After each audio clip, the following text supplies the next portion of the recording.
मुंबईच्या प्रशासकांना. पहिलं म्हणजे जे BST आणि BMCला अनेक वर्ष बोनस देण्याची एक प्रथा होती, ती कालपर्यंत पूर्ण झाली नव्हती. आपल्याला माहिती आहे सर्वांना की हे बोनस काही दिवसाच्या आधीच दिला जातो, कारण दिवाळी साजरी व्हावी, चांगली साजरी व्हावी, सगळ्यांच्या घरोघरी सुख शांती आनंद यावं ह्याच्यासाठी हा बोनस दिला जातो. पण कालपर्यंत ज्या खोके सरकारने BMC आणि BSCच्या कर्मचाऱ्यांना विसरलेले होते, त्याच खोके सरकारला एका ट्विटनी भाग पाडलं की बरोबर दुपारी लगेच बैठक बोलवायला लागली आणि संध्याकाळपर्यंत तो बोनस जाहीर करायला लागला. ही शिवसेना उद्धव बाळासाहेब ठाकरे ह्या पक्षाची ताकद आहे. आणि साधारणपणे ज्या ज्या कामगारांनी BMCच्या कर्मचाऱ्यांनी मला हा मेसेज पाठवला होता की आदित्यजी अजून हे झालं नाही आहे काम, जरा आमच्या वतीने तुम्ही आवाज करा, आवाज उठवा आमचा, त्यांचे मी आभार मानतो आणि त्यांना देखील दिवाळीच्या शुभेच्छा देतो. दुसरी एक मागणी आपण जी त्या ट्विटमध्ये केलेली होती ती हीच होती की आपल्याला माहिती आहे मुंबईमध्ये साधारण 11 महिने मी एक विषय पकडून ठेवलेला आहे, धरून घेतलेला आहे, तो म्हणजे रस्त्याचा घोटाळा. मुंबईत मेगा रोड स्कॅम हा आपल्या माध्यमातूनच मला वाटतं साधारणपणे 15 जानेवारीच्या आसपास आपल्या प्रेस कॉन्फरन्समधून मी जनतेसमोर आणला होता. त्यावेळी देखील मी सगळ्यांना सांगितलं होतं की जे मुख्यमंत्री बोलत आहेत, जे घटनाबाह्य मुख्यमंत्री बोलत आहेत, ते खोटं बोलत आहेत. कारण अनेक ठिकाणी ते खोटं बोलत आलेले आहेत. पण इथे देखील खोटं बोलत होते की 2 वर्षात आम्ही खड्डेमुक्त मुंबई करू आणि कॉन्क्रीटचे रस्ते करू. आपण पाहिलं असेल गेल्या ऑगस्टमध्ये म्हणजे ऑगस्ट 2022मध्ये 5,000 कोटीचे कॉन्ट्रॅक्ट्स हे साधारणपणे इश्यू झाले होते. मग ते रद्द केले कारण त्या कॉन्ट्रॅक्टर मित्रांना मुख्यमंत्र्यांच्या वाटलं की 5,000 कोटी फारच कमी आहे. मग त्यांची मागणी होती अजून एक 6,000 कोटीपर्यंत हे कॉन्ट्रॅक्टने 1,000 कोटींनी वाढवा. ते झालं. आणि जानेवारीमध्ये जेव्हा हे टेंडर पूर्ण झाल्यानंतर आपली प्रेस कॉन्फरन्स झाली तेव्हा 2 महत्त्वाचे विषय आपण मांडले होते, लोकांसमोर आणले होते. एक म्हणजे ॲडव्हान्स मोबिलायझेशन 625 कोटीचं आणि दुसरं म्हणजे साधारणपणे 400 कोटीचा फायदा जो ह्या कॉन्ट्रॅक्टर मित्रांना मुख्यमंत्र्यांच्या होणार होता. हे दोन्ही विषय मांडल्यानंतर अर्थात BKCमध्ये एक मोठा कार्यक्रम घेतला गेला. तिथे भूमिपूजन झालं, वर्क ऑर्डर घाईघाईत दिल्या गेल्या. पण जानेवारीपासून 31 मेपर्यंत कामाची सुरुवात कुठेही झाली नव्हती. थोडीफार इकडे तिकडे झाली असेल तर, पण तशी कामाची सुरुवात जी व्हायला पाहिजे होती ती कुठेही झाली नाही.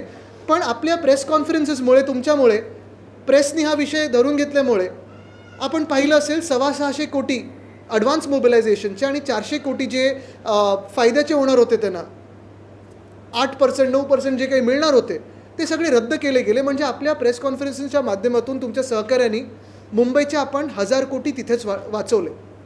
आता परिस्थिती अशी झाली की पावसाळा निघून गेला. पावसाळ्यानंतर ते कामं सुरू झाली पाहिजेत, पण कामं होतच नाहीत. म्हणजे एक बघा तुम्ही, मी मागच्या प्रेस कॉन्फरन्समध्ये पण सांगितलं होतं की 21-22 वर्षाचे जे कामं आहेत 2,500 कोटीची, त्यांना देखील सुरुवात कुठेच झालेली नाही आहे. कारण सगळीकडे कामं थांबवायला सांगितलेत, कारण ही कामं चालू नाहीत आणि ही कामं चालली आहेत असं कुठेही वाटायला नको. दुसऱ्या बाजूला ही 23ची जी कामं सुरू केलीत 6,000 कोटीची, कुठेतरी 1 मीटर खोदलं असेल, 1.5 मीटर खोदलं असेल, बॅरिकेड लावून ठेवले, पण रस्त्याची कामं जशी व्हायला पाहिजे होती ती झाली नाहीत. मुंबईत 31 मेपर्यंत 50 रस्ते पण पूर्ण करू शकले नाहीत, सगळे सेफ स्टेजला आणून ठेवले. हा सगळा पत्रव्यवहार मी करत होतो, राज्यपालांना भेटलो, आपल्या माध्यमातून हे सगळे विषय घेत होतो, म्युन्सिपल कमिशनरना प्रश्न विचारत होतो.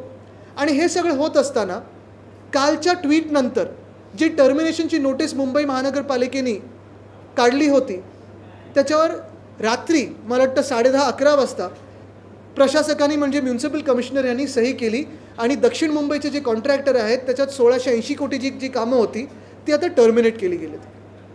कदाचित साजरा आम्ही पण करू शकलो असतो. बघा विजय झाला आमचा, आम्ही हेच सांगत होतो तुम्हाला, आम्ही पहिलंच सांगितलं होतं, हे करू शकलो असतो सगळं. पण एक जबाबदार मुंबईकर म्हणून आणि मुंबई 25 वर्ष मुंबई महानगरपालिकेतून जवळून बघत असताना, मुंबईची सेवा करत असताना ह्या अडचणी सगळ्या आम्हाला माहिती आहेत की मुंबई कशी चालवायची असते आणि मुंबई कशी चालते. एखादा रस्ता करायचा असतो, त्या रस्त्याच्या खालती 42 की 43 युटिलिटी असतात, 16 एजन्सीचे NOC घ्यायला लागतात, ट्रॅफिक पोलिसांची परवानगी घ्यायला लागते, तरच तुम्ही तो रस्ता करू शकता. आता दक्षिण मुंबईची सगळी जेव्हा मेगा पॅकेट कॅन्सल झाल्यानंतर माझा पुढचा प्रश्न मुंबई म्युन्सिपल कमिशनरना हाच आहे की हे तर तुम्हाला आम्ही 1 वर्षापूर्वी सांगत होतो की हे जे तुम्ही सांगताय हे शक्य नाही आहे. तुम्ही म्युन्सिपल कमिशनर म्हणून, प्रशासक म्हणून जरी बसला असाल तरी मुंबई जाणून घेणं गरजेचं आहे. नुसतं घोटाळे मुख्यमंत्री करू इच्छितात म्हणून तुम्ही त्यांना मदत करणं हे काही योग्य नाही.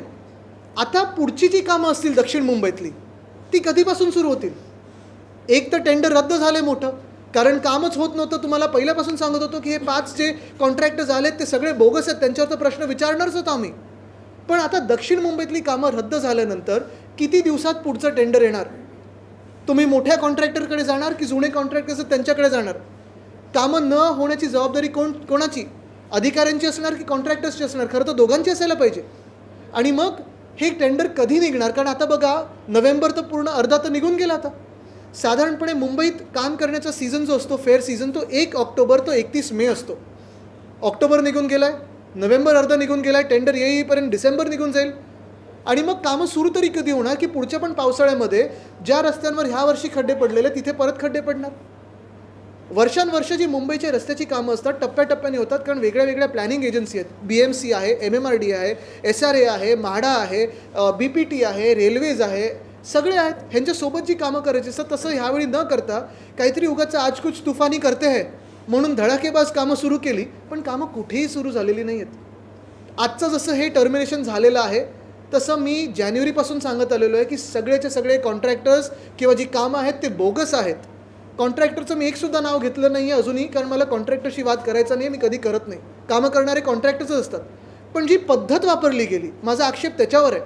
कॉन्ट्रॅक्टर्सवर तर आहेच आणि अधिकाऱ्यांवर पण आहे. कारण आता तुम्ही बघा, जी शहरातली कामं तर रद्द झाली, पण ईस्टर्न सबअर्बमधली जी कामं आहेत, 918 की 920 कोटीची काहीतरी कामं आहेत, ते कॉन्ट्रॅक्टर कोण आहेत बघा. ते कॉन्ट्रॅक्टर मुख्यमंत्र्यांच्या कोणाच्या जवळ आहेत बघा. आणि त्याच कॉन्ट्रॅक्टरचा जो चिपळूणमधला ब्रिज पडलेला आहे ते एकच आहेत. मग चौकशी काही झाली आहे का की तो ब्रिज जसा पडला तसा उद्या इकडचे मुंबईतले रस्ते कुठेतरी खड्डे किंवा असे एकदम काहीतरी त्याच्यात फूट पडेल आणि तुम्ही असंच पैसे काढले आहेत म्हणून दिवाळी साजरी करत राहा? मुख्य गोष्ट हीच आहे की आपण पाहत असाल, जे मी काल सांगितलं की बोनस काल शिवसेना उद्धव बाळासाहेब ठाकरेच्या पक्षाच्या भूमिकेमुळे आणि जे आम्ही खोके सरकारचं डोळे उघडून दिले त्याच्यामुळे काल BST आणि BMCच्या कर्मचाऱ्यांना मिळालं. पण अजूनही मला वाटतं महत्त्वाचा प्रश्न हा आहे की आज ते खात्यात जे पैसे आहेत ते जाणार की नाही. कारण अनेक आश्वासनं या घटनाबाह्य मुख्यमंत्र्यांनी महाराष्ट्राला दिलेत. अगदी दहीहंडीच्या मंडळांपासून सगळीकडे एकसुद्धा आश्वासन पूर्ण कुठे झालेलं नाही आहे. तसंच रस्त्याच्या कॉन्ट्रॅक्टरबद्दल पुढचा मार्ग काय? रस्त्याची कामं कधी सुरू होणार दक्षिण मुंबईतली? मला वाटतं परवा आपली प्रेस कॉन्फरन्स झाल्यानंतर रात्री BMCने काहीतरी उत्तर दिलं होतं की इथे आम्ही अमुक कामं सुरू केलेत, तिथे तमुक कामं सुरू केलेत. आज मी मागणी करतो आहे की मुंबईतला एक जबाबदार आमदार म्हणून आधी जसं मी फिरायचो मुंबईच्या महापौरांना घेऊन आणि सगळे अधिकारी घेऊन आपण पण सोबत असायचं, तशी माझी तयारी, आज माझी मागणी आहे, ज्या ज्या रस्त्यांवर ह्या जानेवारीच्या टेंडरमध्ये कामं सुरू झाली असतील मुंबई महानगरपालिकेच्या प्रशासकांनी मला न्यावं आणि तिथे आपण सगळेच प्रेससमोर जाऊन पाहणी करू की किती कामं सुरू झालेत, कुठे कामं सुरू झालेत.